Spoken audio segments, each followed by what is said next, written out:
The Florida Gators just dominated the Kentucky Wildcats at homecoming, and oh my goodness, was that I don't know how to put it any other way, so I apologize for this, but what an ass whooping that was.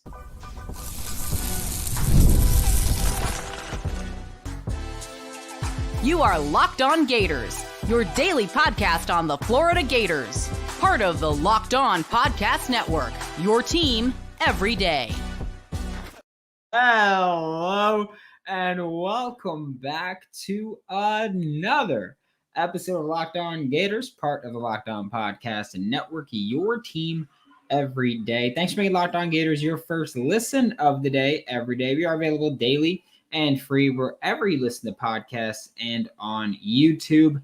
And oh my goodness, I am Brandon Olsen, the host of Locked On Gators. You can find me here every day. Find me on Twitter at WNS_Brandon. Find all my written work with New York Giants on SI.com. But man, look, I will say this. I predicted the Florida Gators to win on the show on Thursday.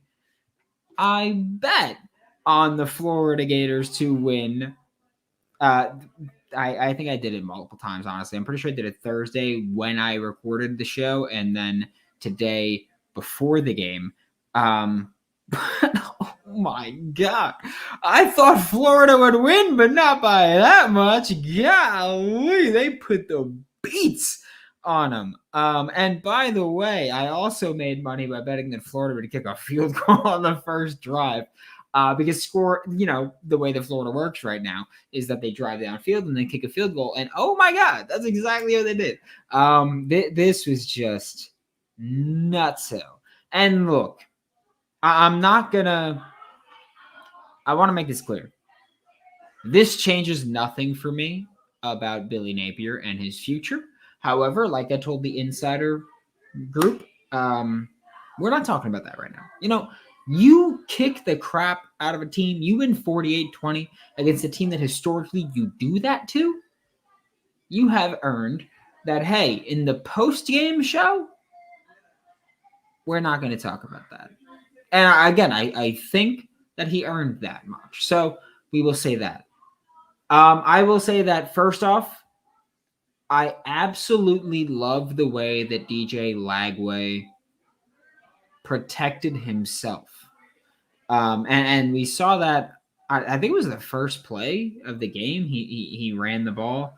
I'll pull up the play-by-play first play of the game, he ran the ball.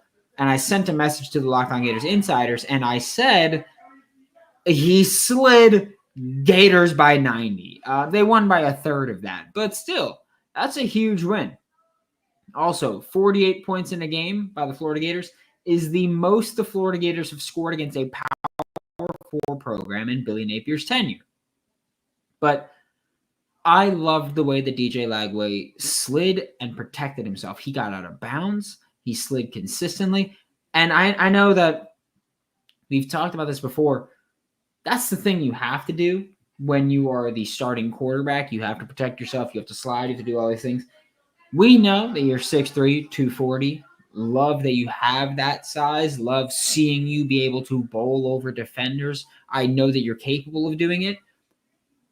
But it is a level of monumental growth that he's sliding, that he's getting out of bounds. Because when we watched last week against Tennessee, basically every game prior, when he runs, he's not sliding. And when he's trying to run out of bounds, but he's trying to run like horizontally out of bounds, and people hit him while he's trying to do that. So I loved watching him grow and develop. And I think that this is a further indicator about DJ Lagway that, hey, this kid's really good. He's willing to put in the work. And honestly, more important than being, love you too, Danny. More important than being able to put in the work is being willing to kind of, I guess, being willing to adjust. Because so many quarterbacks we see, and it's like, hey, stop doing this so much, stop doing that so much. And they changed that. And I mean, also, Lagway's pick was a tip drill. I don't fault him too much for that. But I do love that watching DJ Lagway's willingness to slide and protect himself. And that is huge.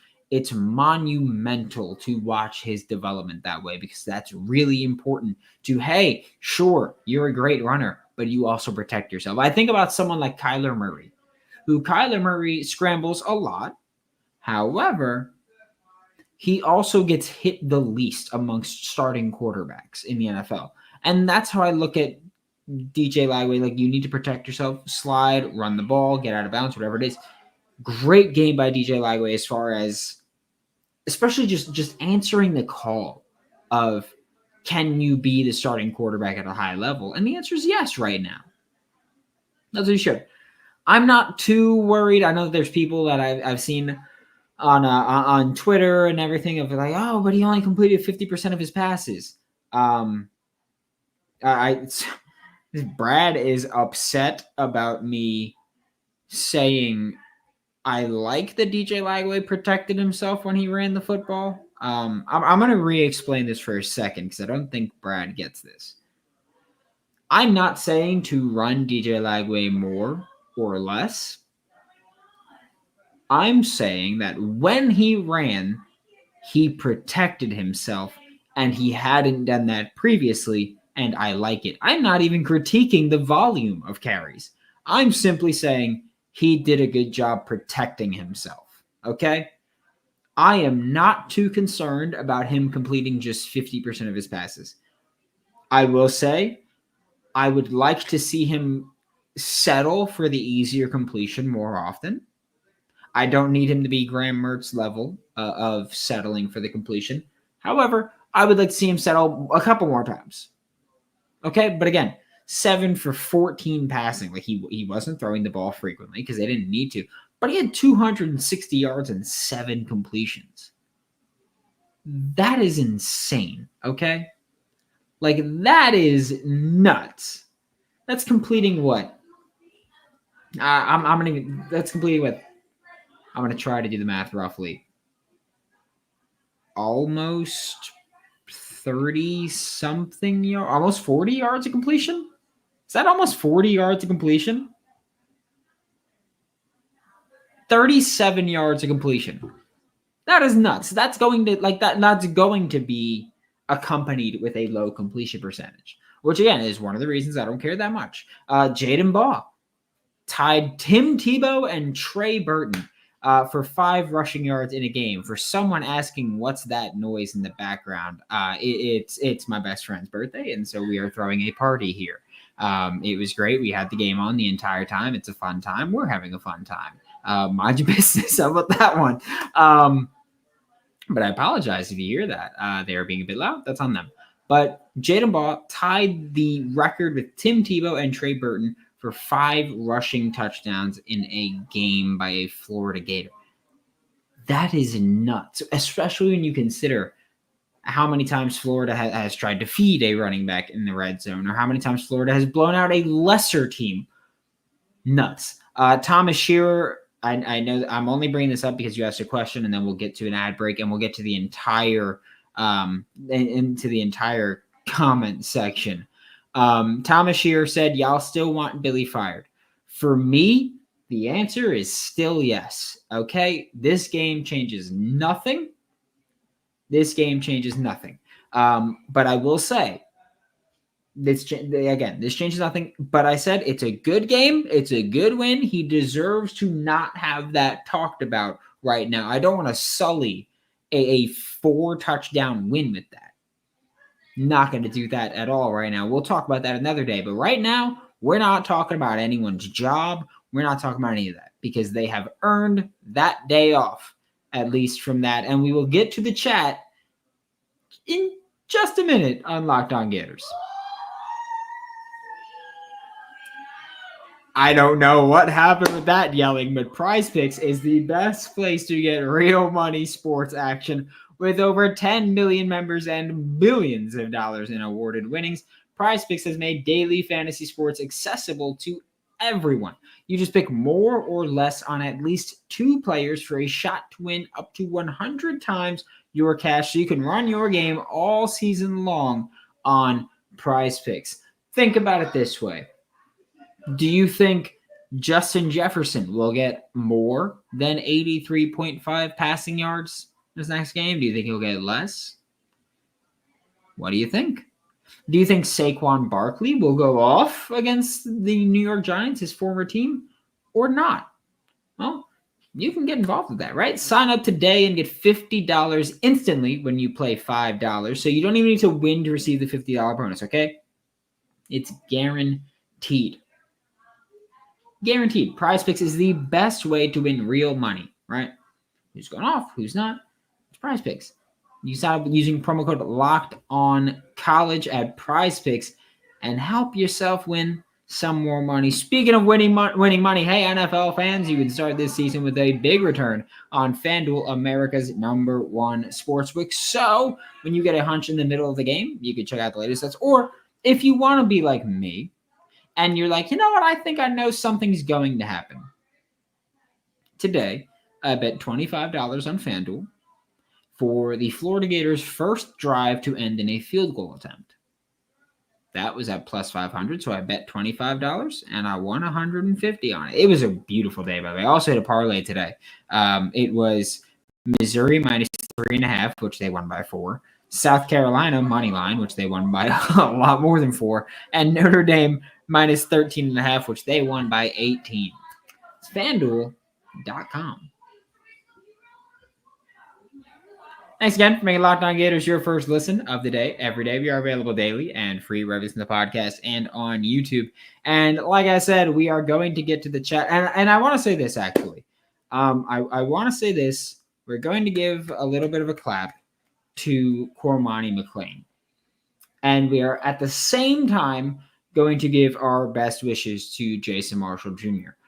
If you've been following this show since I got hired with Locked On in April 2021. Jason Marshall and I have had a pretty up and down relationship. I've been very critical of Jason Marshall at times, and this season he was playing good football. Unfortunately, he left this game early, came back, arm in a sling, did not play. We wish the absolute speediest recovery from him. I will say that hypothetically, if the injury keeps him out for the remainder of the regular season, he put out a lot of good film this year. And I understand the level of competition. I understand they played Samford. I understand they played a bad Mississippi State team. I understand all that. Okay? Jason Marshall put out a lot of good film. Sorry, I was reading a comment. Jason Marshall put out a lot of good film this year and helped himself with the NFL draft. Also being said, when he went out, Cormani McClain came in, and Cormani McClain, in his first game of playing time, he made his Florida Gators debut tonight, and Cormani McClain had a pick six, a 29-yard pick six. It was nuts. I'll also say this. It was so... I want to say heartwarming. It was so heartwarming to see how the rest of the Florida Gators defense celebrated with Cormani McClain. Like, that was amazing to just see everybody run over with him. Everybody was going nuts with Cormani McClain in the end zone celebrating. Like, that was just... I almost dropped a hard F. It was freaking awesome, okay? Triquez Bridges' interception was also insane. This was a game with a lot of tip drills, all that stuff. It was just awesome. Well, Davis said, like, the celebrating over there right now. I got to say, I don't know we just sang happy birthday, and then I came in to do this. We're going to get to the chat now before we wrap this up. It's a gunslinger. He has to be smarter against better competition. Yeah, I think against a Georgia, you have to be a little more conservative as a passer. I think against a lot of teams, you probably have to be a little bit more conservative as a passer. But again, this is a game where you kind of were capable of doing that, especially because your run game was working so well. We saw Trey Wilson. Trey Wilson did not get the ball often. I don't know if that's a problem that he only got the ball one time, but made a big play with that. It was a huge gain. And so DJ Lagway slid on the first play, and I was like, oh, he's sliding. Gators by 90. DJ Lagway completed a deep pass to Trey Wilson. I was like, oh my God, he's completing a deep pass to Trey Wilson. Gators by 90. It was nuts. It was awesome to see. It was just, again, this is a game where we're going to, and if you're new to Locked On Gators, we're going to temper expectations, right? We're not going to all of a sudden say, hey, Florida's winning it all. Florida's going to, we're not going to do that. Okay? However, because at the same time, Kentucky's 1-4 in the SEC. Okay? It's not like they've been playing great football this year. However, what we are going to say is that I don't care if Kentucky is 1-4 in the SEC. I don't care if Kentucky's 3-4 overall. This was a game of straight up good football by the Florida Gators. These players, 2 weeks in a row, have come out and played lights out football. Okay? That is just like we're going to celebrate that. Again, I'm not saying things have changed. I'm not saying any of that. However, we are going to celebrate positivity, right? Like we're going to celebrate when good things happen. Again, the thing about Locked On Gators is I want to be realistic and honest. And so I really don't know what's going on out there. I want to be realistic and honest. And so we're going to celebrate these big moments. And I do think this is a big moment. This is a team that has had Billy Napier's number, that has had the Florida Gators number. And they come out with a true freshman making his first SEC start, his first Power 4 start, and a true freshman running back, making it the first time that the Florida Gators have ever had a true freshman quarterback and a true freshman running back as their starters. And they went and they put the beats on a Kentucky team that took Georgia to what? 12-13 was their score, or 12-13 was their score. This is a Kentucky team that had not allowed more than what? 31 in a game, and Billy Napier went out there against Mark Stoops and put out the most points he's ever put up against an FBS opponent, the most points he's ever put up against an SEC opponent, the most points he's ever put up against a Power 4 opponent. We are going to celebrate when you do things like that. Again, I don't care about how I feel about Billy. I don't care about how I feel about the rest of this coaching staff, okay? This was damn good football. And this is what you should be doing at the University of Florida. And when you do what you should be doing, I'm not going to criticize you right now. Okay? We will worry about that later. But this is a damn good football game. And again, this is a team that now is 2 wins away from bowl eligibility. One of those games that they have to play for the remainder of the season is Florida State, who is 1-6 and just lost to Duke for the first time ever. Okay? This was a great football game. And yeah, we're hitting. Also, I want to be. I'm not reading comments as much, but I am reacting to the comments. Derek King talking about we can beat Tennessee, or we could have beaten Tennessee. A couple things break your way, and you like this is the thing though. And I will also say this. I think one of the things with Billy Napier is that there's so many games where we talk, and I'm not harping on this at all. I'm just bringing this up because it's a comment. With Billy Napier, there's so many games where you go, oh, like if this broke your way, and it's like that's part of football though, right? You need to put the game out of the hands of, oh, if this thing broke your way. Oh, if he doesn't drop the wide open pass. Oh, if Marco Wilson doesn't throw a shoe. Oh, if you don't have 12 men on the field for a kick. Things like that. I want the Florida Gators to win games by so much that a play like that isn't the deciding factor. I want it to become, oh, you win by that much more if that doesn't happen. Because that's what it should be, right? At least that's how I think about it. And yeah, Florida over the past 8 quarters can play with anyone in the country. They're playing damn good football right now. And like again, I'm not saying this to be like, oh, Florida's a dark horse for anything. They're playing damn good football right now, and we're going to acknowledge them. Love your show. I think you're quite hilarious. That's how I got a fiance. It is not the looks, I'll tell you that much. It's a personality thing here, but thank you. It's nice hearing a smart comment like you're a moron comment. I'm just saying, I can get under people's skin with the best of them. That's what we do here. Billy's going to give him hell for 58 minutes. Yeah, yada, yada, yada. Feels so good about Cormani. Conservative play at the end of the first half. Yeah, that's going to be a thing that we're, I think, always going to see with Billy Napier. That's just who he is. That's where we're at. And we can accept that. Will Harris and Billy Gonzalez are doing an awesome job with corners and wide receivers. Absolutely. They deserve their flowers. I think that Billy Gonzalez does a good job of developing NFL wide receivers. Okay. I don't think that he gets guys to an elite level, but I think he gets them to a good enough level where you go, okay, they're going to go to the NFL. They're going to do their job as blockers. Like they're going to make some things happen there. And so there's that. Golf week, we beat LSU or Ole Miss. None of that would shock me. Okay. That really wouldn't shock me if you beat LSU or Ole Miss. Both home games. We'll see what's going on with the team there, but yeah, you can absolutely win both of those games. They're both those teams are human. We're starting to see fundamentally sound football more consistently. It's really nice.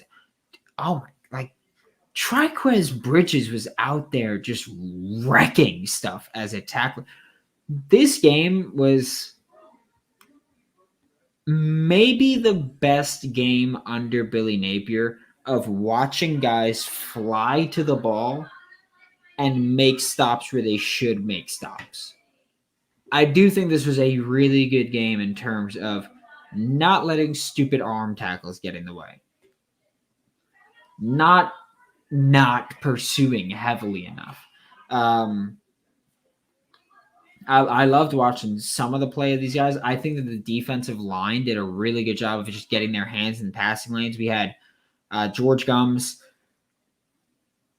I guess in coverage, but dropped back off the edge, hand in the passing lane. Cam Jackson had that big deflection in the first quarter, forced an incompletion.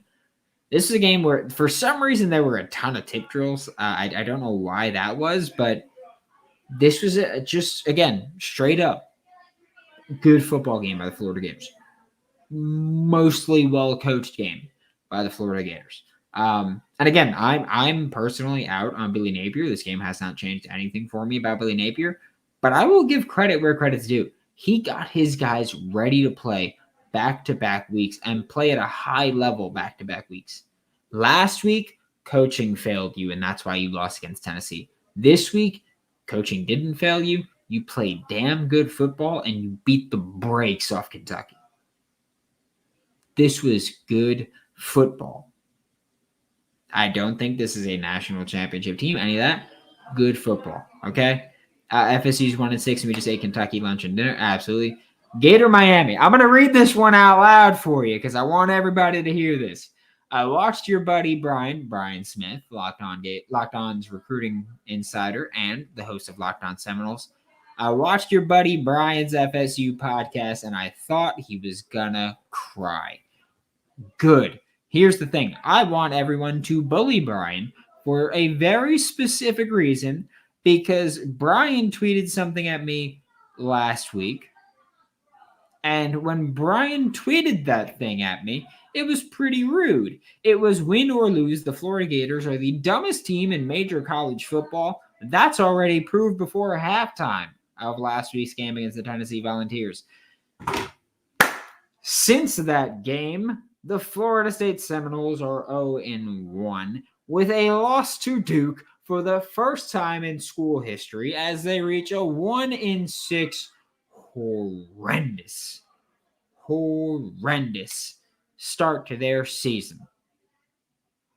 Keep tweeting, buddy. You keep tweeting. I'll keep doing my show. I'll keep worrying about the Florida Gators. You keep tweeting now. You could do that. Who would have known that all you had to do is improve the defense and not play DJ Douglas?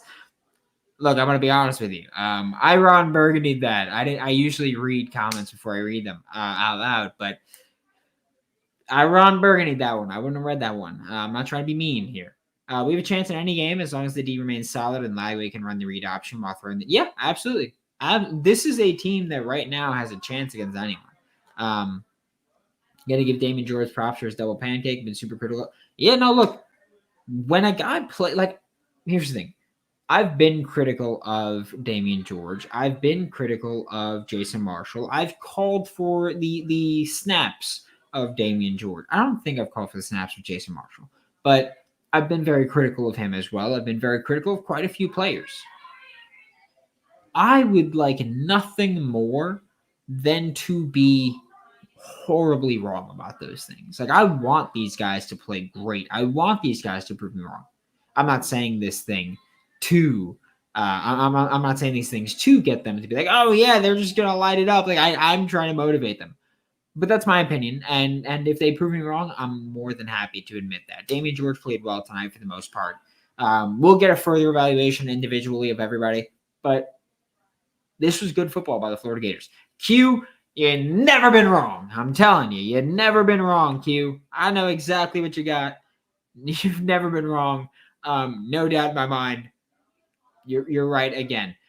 Thank you all so much again. This is just a thing where it's like there's 202 people in here at midnight on a Saturday night after beating a 4-3 Kentucky team. And it will literally never get old to me that I get to do this for a job. And so thank you all so much for giving me the opportunity to have a platform like this, the opportunity to speak to you about our Florida Gators. This will never get old to me. Again, never get old to me. I thank you all so much. For Locked On Gators, I am Brandon Olsen. Don't forget to follow me on Twitter at WNS_Brandon. Find my written work with New York Giants on SI. And I will be back with all of you next time on Locked On Gators.